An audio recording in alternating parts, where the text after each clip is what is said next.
¿Qué tal? ¿Cómo están? Muy buenas noches. Un placer saludarles. Soy Fernando del Rincón. Bienvenido a Conclusiones en esta que es la semana número 46 de transmitir desde su estudio en casa. Mi casa es su casa, entonces bienvenido. Buenas noches.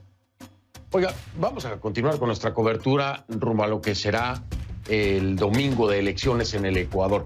Y como si las cosas no estuvieran difíciles, digo para los ecuatorianos, imagínense 16 binomios en medio de una pandemia, con un tema económico muy complejo, con un tema de corrupción gravísimo también. Bueno, como si esto no fuera suficiente, y otras cosas más, por supuesto, pues ahora resulta que también observadores llegan a complicar el escenario. Sí, estos observadores, y voy a hacerlo así, mire, entre comillas, observadores internacionales, 2 de ellos, españoles, ya empezaron a generar un ambiente bastante incómodo de dudas y controversia. Por supuesto que les pueden retirar las acreditaciones, ¿eh? Sí, el Consejo Nacional Electoral. Y en eso están pensando seriamente en hacerlo. Mi pregunta es, si ya han salido a la luz dudas con respecto a estos 2 observadores, digo, como dice la canción, ¿pero qué necesidad? ¿Para qué tanto problema? Pues que se les quiten las acreditaciones y ya. Digo, ¿cuánto falta para la elección? Esas decisiones se deben de tomar de inmediato, ¿no cree usted? Eso y otros temas pendientes que hay con el Consejo Nacional Electoral.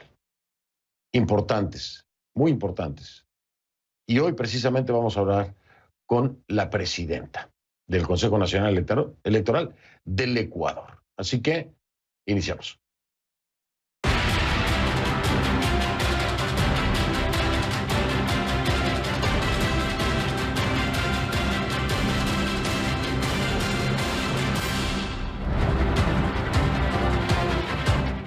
Le pido que a partir de este momento me acompañe utilizando la etiqueta numeral CONCLUECU de Ecuador, CNE de Consejo Nacional Electoral. Así que el hashtag o etiqueta es CONCLUECU CNE. CNE. Esa es la etiqueta, por favor. Todos sus comentarios con esta etiqueta CONCLUECU CNE a mi cuenta en Twitter, @soyfdelrincón, @soyfdelrincón en Twitter. Ahí está la etiqueta y ahí está mi cuenta. Es día de cierre de campaña en Ecuador. A los candidatos a la presidencia, vicepresidencia, Asamblea Nacional y al Parlamento andino les queda un margen muy estrecho para recabar votos. Faltan 2 horas, 2 horas para el cierre oficial de campaña. Esto de acuerdo al calendario electoral.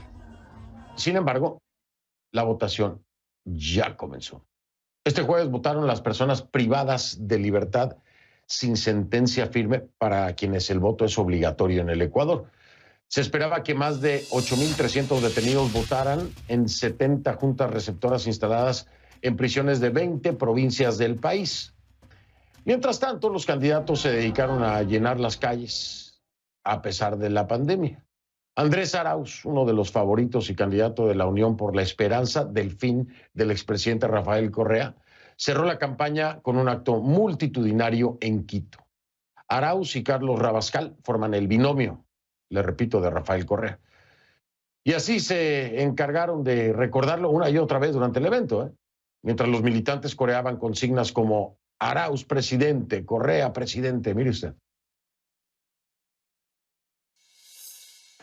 Tenemos la oportunidad este domingo de mostrarle lo que estamos hechos y decir que no queremos que jueguen con nosotros. Un banquero tiene que dedicarse a su negocio, no a la vida de los demás. Un disfrazado, un improvisado, no puede dirigir nuestra patria. Necesitamos compañeros y compañeras, preparados y preparadas, que hayan servido con amor, con dedicación y con una hoja de vida intachable a la patria. El otro favorito, el segundo lugar, de acuerdo a algunas encuestas, se lo tengo que decir así, hay algunas que lo ponen a la par, un poquito arriba, otro un poquito abajo, en fin, ya sabes, esto de las encuestas es muy complicado. Hay algunas encuestadoras que son muy respetables, pero no nos podemos confiar de las mismas. Le estoy hablando del 3 veces candidato Guillermo Lasso. Él eligió Guayaquil para cerrar su campaña al frente de la Alianza Creo y el Partido Social Cristiano. Lasso lideró una caravana que recorrió la ciudad en compañía de la alcaldesa de Guayaquil, Cintia Viteri, y el exalcalde Jaime Nebot, y fue seguido por decenas de simpatizantes. Vamos avanzando al gobierno del cambio para lograr un Ecuador democrático, libre, de oportunidades y próspero para todos. Pues ahí lo tiene usted. Todo esto ocurre, o sea, lo que me impresiona a mí es que esto es en medio de una pandemia, de verdad. Si así están los cierres de campaña, habrá que esperar un repunte, yo creo, necesariamente, ¿no? Y después de la elección. En fin, vamos con nuestra Ana María Cañizares en Quito, está en vivo, porque estamos viendo, Ana María, estas aglomeraciones, repito, insisto, no me canso de hacer, en medio de una pandemia. Y las autoridades electorales habían pedido que se evitaran, Ana María. Es decir, este es un tema que incluso llegó a tocar la posibilidad de cambiar la fecha de las elecciones. Había quienes pedían que se cambiara por el tema de la pandemia. Y estamos viendo esto, es increíble, porque esto ya no es un tema nada más electoral, es una falta de responsabilidad entera de los candidatos, Ana María. ¿Cómo estás? Buenas noches. Hola, ¿qué tal, Fernando? Así es, esa es una situación sui generis que se presenta en esta elección en Ecuador, el primer país de Latinoamérica y el Caribe en celebrar una elección en medio de la pandemia. Y como tú decías, se han dado estas aglomeraciones, estas caravanas, los candidatos, la mayoría no ha podido evitar realizar estas caravanas con aglomeraciones, con cantidad de personas en las calles, en las camionetas. Eso hemos visto en casi todas las campañas que han cerrado el día de hoy y también el día de ayer en diferentes ciudades. Yacu Pérez, por ejemplo, protagonizó una campaña muy grande, un cierre de campaña muy grande en la ciudad de Cuenca, en su ciudad natal, y quisiera contarte lo que dijo en ese cierre de campaña. Dijo que él se muestra muy confiado, es uno de los candidatos que también encabeza las encuestas. Dijo que él está confiado de pasar a una segunda vuelta e incluso poder llegar hasta el Palacio de Carondelet. Pero escuchemos lo que dijo Yacu Pérez, el candidato del movimiento indígena, que se presenta algo así como un outsider entre Guillermo Lasso y Andrés Arauz. Fernando, escuchemos. Muchos dicen que va a ser una sorpresa que llegue a la segunda vuelta Yacu Pérez. La sorpresa sería que nosotros lleguemos en una sola vuelta.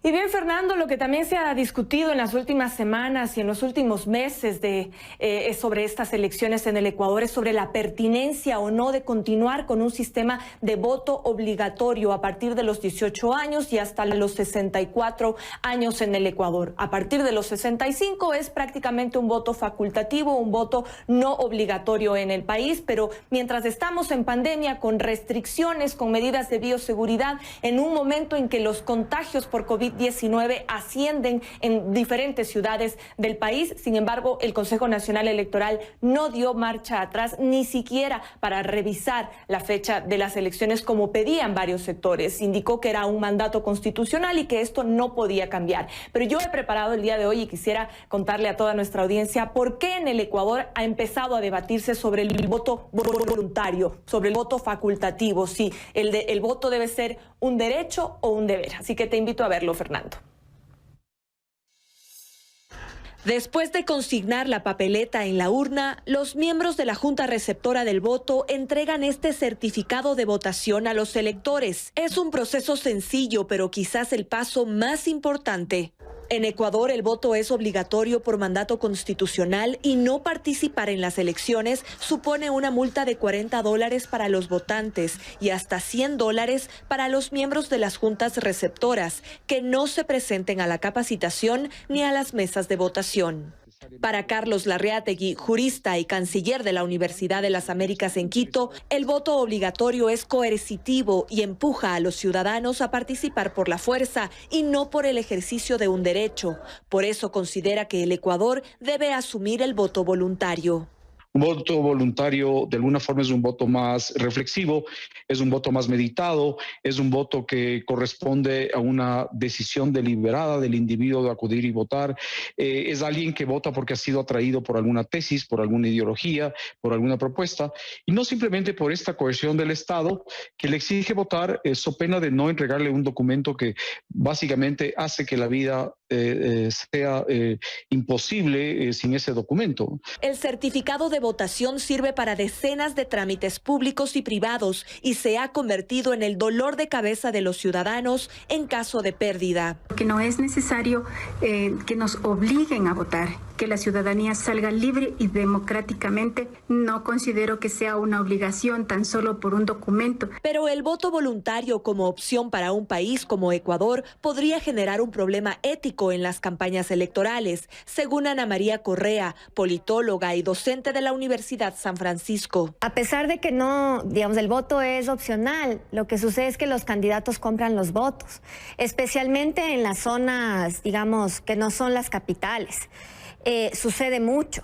Entonces, la persona por una cantidad de dinero va y vota, presenta su certificado y vuelve a recibir una prestación en dinero. Entonces, yo creo que hay que ver todos esos elementos para tomar una decisión adecuada, ¿no? Las dádivas existen también en el voto obligatorio.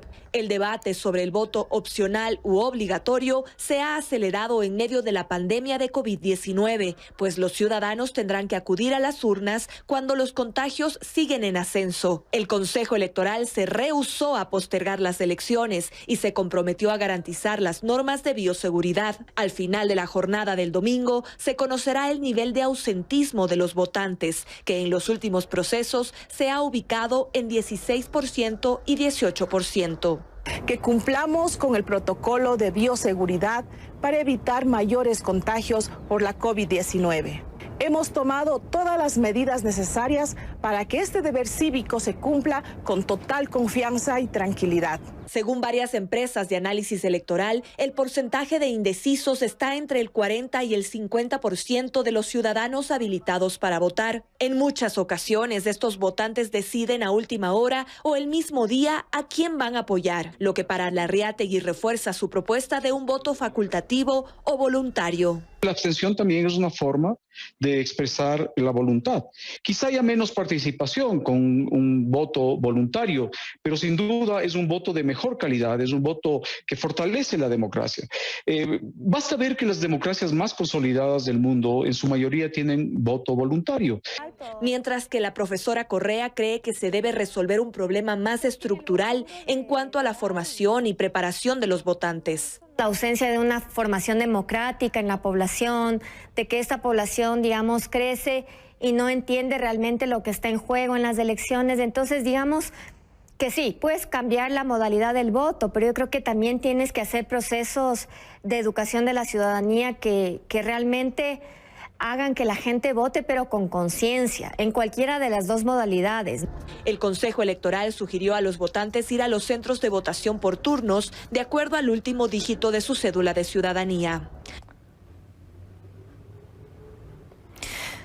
Bien, Fernando, habrá que ver cuál es ese porcentaje de ausentismo en este contexto, pero al menos se ha comenzado a debatir sobre la posibilidad de un voto voluntario en el Ecuador. Saber qué es lo más sano o no para una democracia, si se ajusta o no a un sistema como el ecuatoriano o de nuestros países en Latinoamérica, donde el voto obligatorio pesa mucho y donde incluso en el Ecuador tener un certificado de votación se vuelve como el documento más importante, a veces mucho más que la cédula, porque significa sacarlo para realizar diferentes trámites en el sector público y privado, Fernando. Pues sí, es derecho, es obligación, pero también, ya lo mencionaba una de tus entrevistadas, es opcional, es voluntario. Es decir, en las democracias más consolidadas del mundo, efectivamente, si quieres votar, votas, si no, no votas. Es un tema muy interesante y sobre todo ahora en el medio de una pandemia, ¿no? ¿Cuántas personas van a tener que exponerse, porque, seamos honestos, no son las mejores condiciones como se está manejando el tema de bioseguridad. Pero voy a hablar con eso con la presidenta del CNE. Ana María, te mando abrazo, nos vemos, pasa buena noche y seguimos con la cobertura, por supuesto. Seguimos, Fernando. Buenas noches. Buenas noches, gracias Ana María Cañizares en vivo desde Quito. Y pues sí, vamos a hablar entonces con mi invitada de esta noche, si le parece. Vamos de una vez.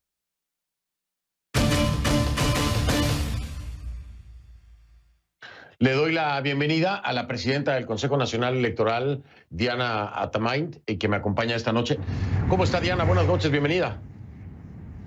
Muy buenas noches, muchísimas gracias. Lista para ya empezar, estamos de cuenta regresiva para el día 7 y elegir a las nuevas autoridades en el Ecuador.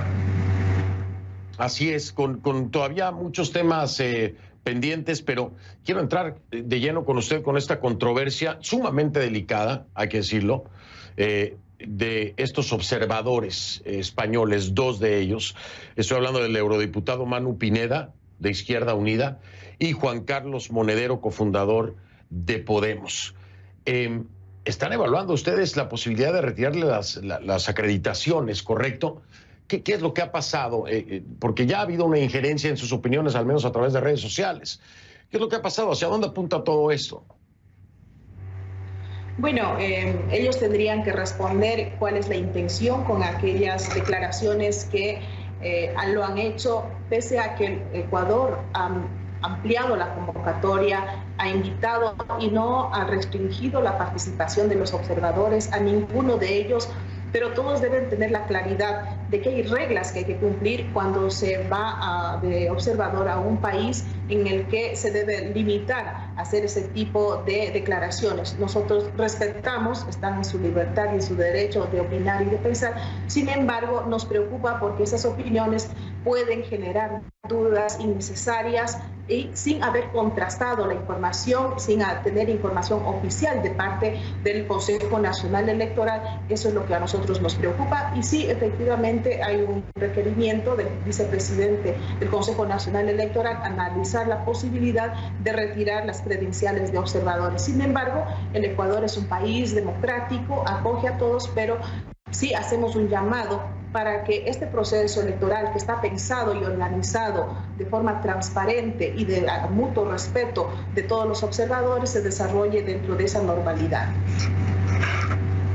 El vicepresidente del CNE, que es Enrique Pita, incluso va más allá y habla de una afinidad ideológica con los actores que están buscando crear confusión y le parece que es inaceptable. Pero a eso quiero sumarle lo que ha dicho el Parlamento Europeo. El Parlamento Europeo aclara que no ha enviado ninguna misión de observaciones a las elecciones en Ecuador, por lo que no va a valorar resultados y que quien participe, si algún eurodiputado participa, sería a título personal, no en representación del organismo. Entonces, ¿cuál sería el obstáculo para de una vez pararles el carro, retirarles la acreditación y evitar controversia? Porque sabemos el origen, bueno, al menos uno de ellos me queda muy claro, cofundador de Podemos, Juan Carlos Monedero.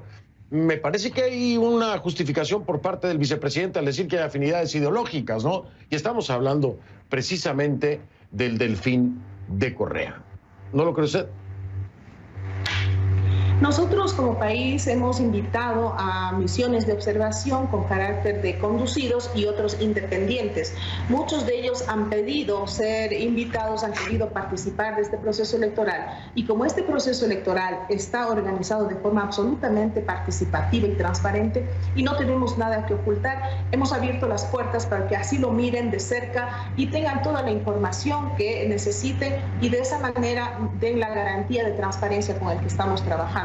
Por eso invitamos y así estamos trabajando con las misiones de observación que se han acreditado debidamente, entregando toda la información y absolviendo dudas y sobre todo recogiendo recomendaciones para que este proceso llegue a feliz término. A ver, aquí están las cosas muy claras, por ejemplo, con la misión de la Unión Europea, la Organización de los Estados Americanos, la Unión Interamericana de Organismos Electorales, la Asociación Mundial de Organismos Electorales, además de representantes del cuerpo diplomático. No son suficientes como para estar todavía pues soportando la posibilidad de que pongan en duda el proceso electoral dos personajes no muy transparentes? Precisamente, dos personas no pueden poner en duda la calidad de la organización y con los estándares que nosotros hemos mirado para llegar a las elecciones del 7 de febrero. Nosotros estamos confiados de que el pronunciamiento de la observación internacional con absoluta responsabilidad y con una visión estrictamente técnica darán cuenta al final de la jornada del 7 de febrero. Estamos trabajando para ello, les hemos abierto las puertas, insisto una vez más, y esperamos que los hechos reales sobre los cuales nosotros ya veremos al finalizar el 7 de febrero desmentirán o serán la muestra de mayor transparencia que le estamos dando al pueblo ecuatoriano. Los hechos contra las palabras. Los hechos contra las palabras. Déjeme, pues, anticipo, espero que tenga solución lo de estos dos personajes, porque después vienen las controversias con los resultados y son actores que pueden desestabilizar incluso al país. Esperemos que se sepa manejar acorde. Voy a cambiar el tema porque esto es lo que a muchas personas tiene preocupadas, y a mí se lo digo a título personal también. El manejo de bioseguridad, Diana, ya se modificó el artículo que exigía la presentación de un resultado negativo de pruebas PCR a los delegados de los partidos y movimientos. Tampoco van a tener que presentar ninguna prueba a los miembros de las juntas receptoras del voto. Oiga, en lugar de apretar, como que aflojaron, ¿no? Bueno, nosotros tuvimos una discusión y un análisis internamente como pleno del Consejo Nacional Electoral y no podíamos dejar pasar de que la presentación de una prueba de dar negativo a COVID a los delegados de las organizaciones políticas, siendo ellos quienes tienen que hacer el control político, podían tener un tipo de restricción cuando no se le pide a ningún actor político o a un sector en este proceso de elecciones. Por eso lo más conveniente era dejar con la responsabilidad a las organizaciones políticas de tener el cuidado y prevenir, cumplir con todas las medidas de bioseguridad para cumplir con esta misión que es importante, realizar el control político. Hasta este momento quisiera informarles que tenemos la acreditación de 98.000 delegados de las organizaciones políticas para participar en esta jornada de elecciones. Pedir una prueba y controlar que todos presenten esa prueba, más allá de la parte operativa, nosotros no queríamos poner ningún tipo de obstáculos para que puedan hacer este control político, que es fundamental para demostrar la transparencia del proceso electoral. Por supuesto, pero voy a tomarle el punto de las organizaciones, de los partidos, de los movimientos políticos, pero o sea, los miembros de las juntas receptoras del voto tendrían que ser responsabilidad concretamente del Consejo Nacional Electoral. Yo veo que ustedes, obviamente, le pasan la pelotita a Juan Carlos Ceballos, que es el titular de la cartera de salud, el ministro de Salud. ¿Por qué no ponerlo como una exigencia? Es decir, ustedes aquí le dicen al Ministerio de Salud, al ministro de Salud, si usted lo considera pertinente y cumple el que haga las pruebas, pues bueno, pero como Consejo Nacional Electoral debieron haber exigido esto, porque no solamente por la seguridad del electorado, es que es por la seguridad de los miembros de las juntas receptoras. ¿Por qué se lo dejan al Ministerio de Salud y no lo ponen como una exigencia, presidenta del Consejo Nacional Electoral? Diana, hago una pausa para que me responda acerca de esto. Y bueno, si ha dicho algo el Ministerio de Salud, ¿no? Para ver cómo están las cosas. Regreso un momento después de la pausa para escuchar la respuesta de Diana Atamaint, es la presidenta del Consejo Nacional Electoral del Ecuador. Ya vengo.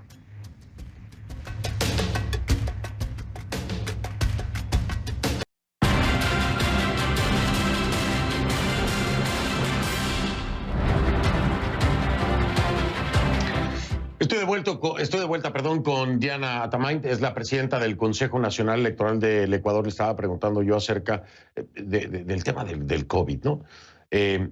Ninguna prueba para los miembros de las juntas receptoras del voto, ¿no? ¿Qué pasa aquí? A ver, Juan Carlos Ceballos, que es el ministro de Salud, había ofrecido pruebas de antígenos, ¿no?, a los miembros de la mesa de votación, pero no ha confirmado la oferta. Y ustedes dejan la responsabilidad o la decisión a ese ministerio, en este caso a Juan Carlos Ceballos. ¿Por qué no se lo exigieron como tal? Digo, es un tema de seguridad nacional, no es un tema nada más de elecciones. Bueno, el Ministerio de Salud está cumpliendo con esa oferta, se ha activado en todos los puestos de salud a nivel nacional para que los miembros de las juntas receptoras del voto se acerquen a hacer esta prueba, y estamos viendo de que ha avanzado y ha sido una respuesta positiva. Lo que hay que aclararle al país y al mundo, con las experiencias que se ha tenido de elecciones en medio de la pandemia, se puede advertir que el ejercicio de ir a realizar el derecho al voto en los recintos electorales no son precisamente dentro de los recintos donde se producen los contagios.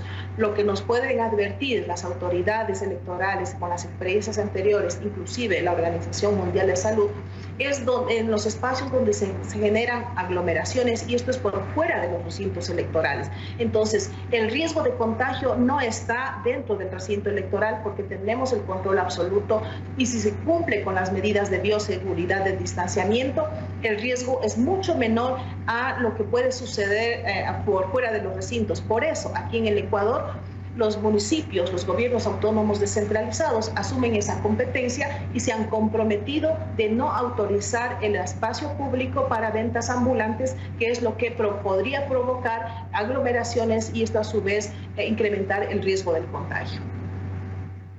Oiga, Diana, usted vio las imágenes de los cierres de campaña y vio a la gente ahí en la calle. ¿Usted cree que el ecuatoriano está listo para poder adaptar y adoptar todas estas medidas de bioseguridad cuando estamos viendo los cierres de campaña con la gente aglomerada ahí en la calle? ¿Usted cree que van a tener la capacidad de hacerlo durante el proceso electoral?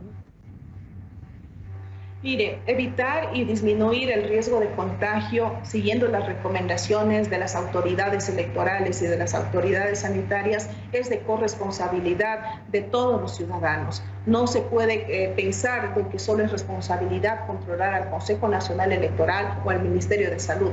También hay un compromiso de las organizaciones políticas y de los ciudadanos como individuos, porque se trata de cuidar la salud y la vida de cada uno de nosotros.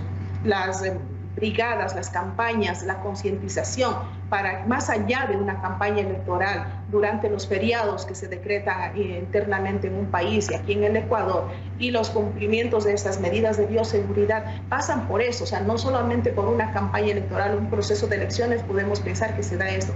Ahora, ¿cómo responden las organizaciones políticas, sus militantes, y como estamos viendo estos cierres de campaña? Obviamente dan cuenta de que no se está respetando estas directrices, pero esto es un asunto de corresponsabilidad de la ciudadanía. Esperar a que la ciudadanía esté lista para que aprendamos y respetemos estas medidas de bioseguridad y luego pensar ahí hacer las elecciones, no, tampoco sería aventurado, porque no sabemos cuánto va a durar esta pandemia, y tampoco pensar de que llegará un momento en que todos estemos listos para cumplir con todas las medidas de bioseguridad y ahí realizar elecciones. Es un mandato constitucional en el Ecuador cumplir fechas de elecciones, cumplir fechas de posesión de nuevas autoridades, y así lo estamos haciendo nosotros. Bien, bien, muy respetable, muy respetable. No le puedo poner ni ejemplo siquiera, ¿no? Cada país decide cómo hacer. Bolivia las postergó y bueno, fue todo un tema. Acá se contempló, ya me dio la respuesta del por qué no moverlas y bueno, pues eso es una decisión basada en la Constitución y que no tenemos mayor injerencia en eso. Es importante entender, a ver, la elección empieza, o bueno, se abren los centros de votación 7 de la mañana, hora de Ecuador, y cierran a las 5 de la tarde, a las 17 horas. Ahora, ustedes están pidiendo que se haga por 2 turnos. No es obligatorio, pero es una sugerencia. De 7 a 12 ciudadanos con cédula par, que su último dígito de la cédula sea par, y con número impar de 12 a 5. ¿Esta es una buena medida? ¿Cree que va a obtener el resultado esperado? Bueno, las personas que están conscientes de que las recomendaciones que se hace es con el único objetivo de cuidar la salud y evitar el riesgo o minimizar el riesgo de contagio, lo van a hacer. Quienes no consideren que esto es lo adecuado seguramente no acogerán estas recomendaciones, pero nosotros seguiremos insistiendo que estas condiciones y estas reglas que se le da a la ciudadanía es precisamente para cuidar la salud de los electores. De los ecuatorianos, de todo el mundo. Déjeme marcar una pausa, Diana, regreso. Quiero preguntarle acerca de esta manifestación de Correa con el tema del voto en el exterior, diciendo, esto es un fraude, si se llegara a contar el voto en el exterior en el Ecuador. Para que nos explique, le dé una respuesta a Correa, porque esto causa mucho ruido, ¿no? Esto causa mucho ruido. Ya esa palabrita de fraude, ya, y viniendo de este personaje, expresidente del país, pues dejan las cosas muy mal. Así que el espacio ahora para que aclaremos esto y haya una respuesta, ¿no?, a lo que dice Correa podría ser fraude o es fraude si se llega a contar el voto en el exterior en el Ecuador. Regreso y hablamos de eso con Diana Atamain, que es la presidenta del Consejo Nacional Electoral de Ecuador. Ya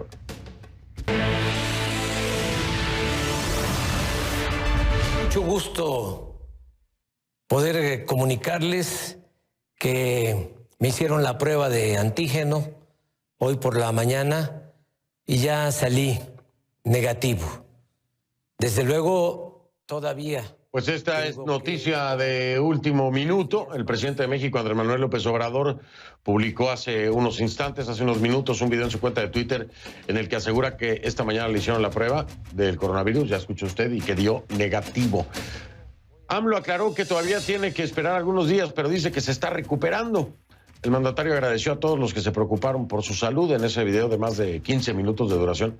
También tocó otros asuntos. Según dijo, la próxima semana comenzará a recibir vacunas en buena cantidad para inmunizar a las personas mayores entre febrero y marzo.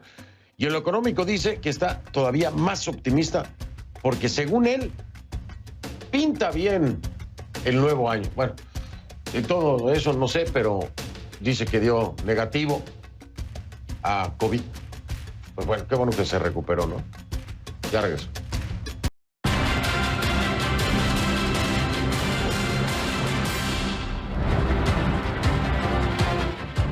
De vuelta con Diana Atamain, presidenta del Consejo Nacional Electoral del Ecuador.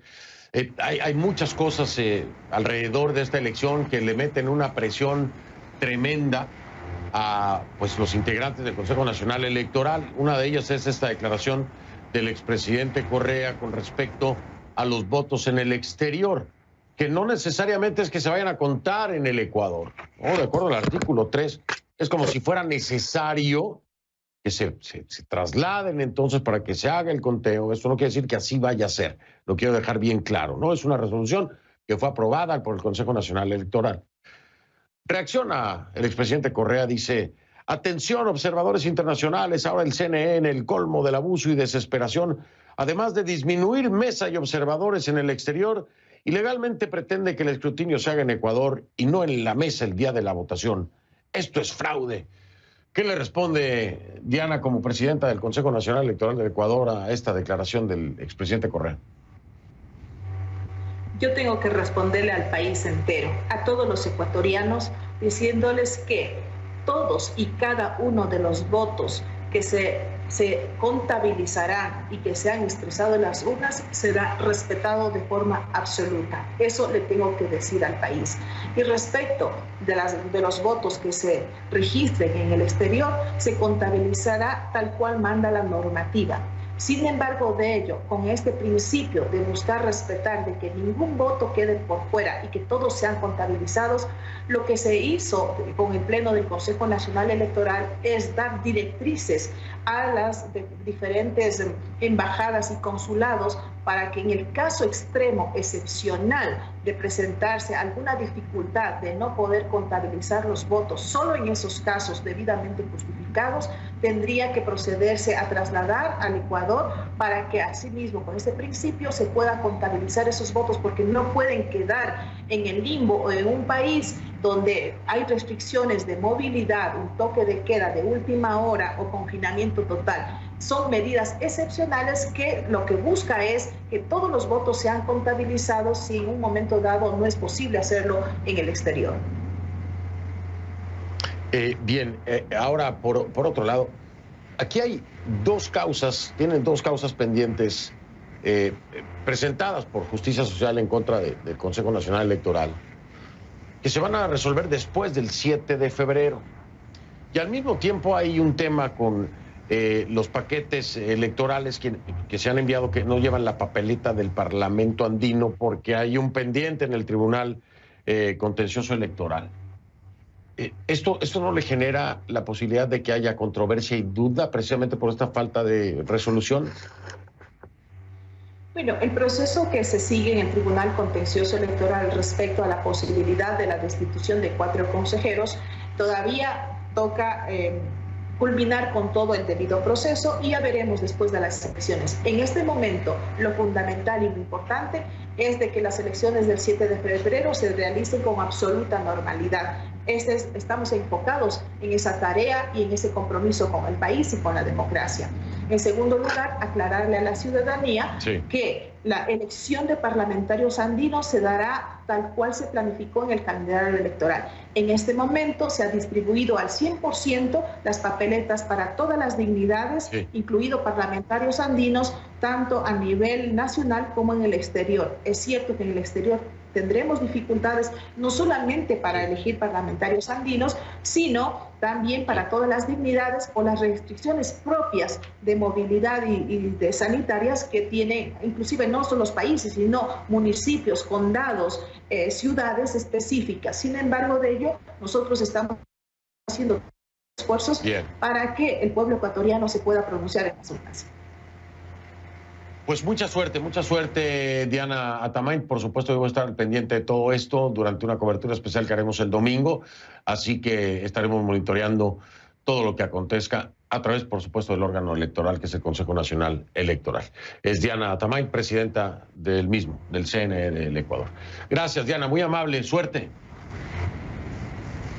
Muchas gracias. En este proceso y en esta jornada estamos convencidos que ganará la democracia y ganará el Ecuador.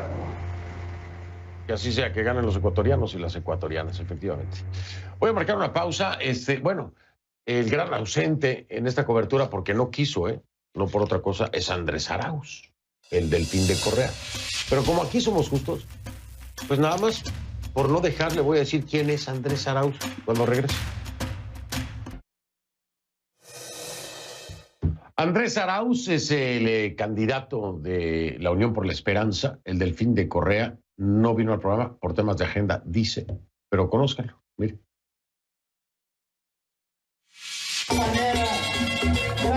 Durante toda la campaña electoral ecuatoriana se ha podido ver a Andrés Arauz, líder del partido de izquierda Unión por la Esperanza, rodeado de gente muy joven. Y es que él también es relativamente joven. Nació en febrero de 1985. Para devolverles la dignidad, para devolverles la salud. En su cuenta de Twitter se define a sí mismo como patriota, demócrata y progresista. En su perfil publica fotos como esta, donde se le ve abrazado a su madre cuando le sorprendió en una caminata en Quito. De participar como candidato a la vicepresidencia de la República. Arauz ha sido aupado por Rafael Correa, quien desde el 2007 y durante una década ocupó la presidencia de Ecuador. A finales de la década del 2000, Arauz ocupó varios cargos en ministerios e instituciones como el Banco Central de Ecuador. En 2015, durante 3 años, se incorporó al gabinete del entonces presidente Correa como ministro coordinador de Conocimiento y Talento Humano y llegó a ser ministro de Cultura y Patrimonio, aunque solo por un mes. En agosto de 2020 anunció su intención de llegar a la presidencia bajo el partido La Unión por la Esperanza. Estamos ante un país destrozado. La clase media retornando a la pobreza. Muchas familias comienzan a pasar hambre. El desempleo campante, el gobierno no paga los sueldos. Las familias no tienen ingresos en sus bolsillos para poder alimentar a sus hijos. Nacido en Quito, se define como un economista post-keynesiano, social y solidario. Esta variante keynesiana mantiene un escepticismo sobre los mercados y cree en la intervención del Estado para ayudar al mercado laboral. Arauz ha estudiado diversas ramas de la economía en universidades como la de Michigan en Estados Unidos o la Universidad Nacional Autónoma de México. Además, es el fundador del Observatorio de la Dolarización. Alega que los dólares estabilizan a la economía y a los mercados. En su programa político prometía recuperar la educación gratuita y de alta calidad, así como una cobertura de salud global. También ha prometido el acceso gratuito a la vacuna contra el COVID-19. Arauz es además miembro del Consejo Ejecutivo de la Internacional Progresista, junto con figuras como el senador estadounidense Bernie Sanders o el que fuera ministro de Finanzas griego Yanis Varoufakis. Arauz habla inglés, francés y ruso. Miguel Ángel Antoñanzas, CNN, Atlanta. El sábado. Soy Fernando del Rincón, gracias por haberme acompañado. Lo veo mañana viernes. Acuérdense que ya es la veda electoral, pero seguimos con la cobertura sobre Ecuador y después el domingo le damos duro en la elección presidencial. Gracias, buenas noches.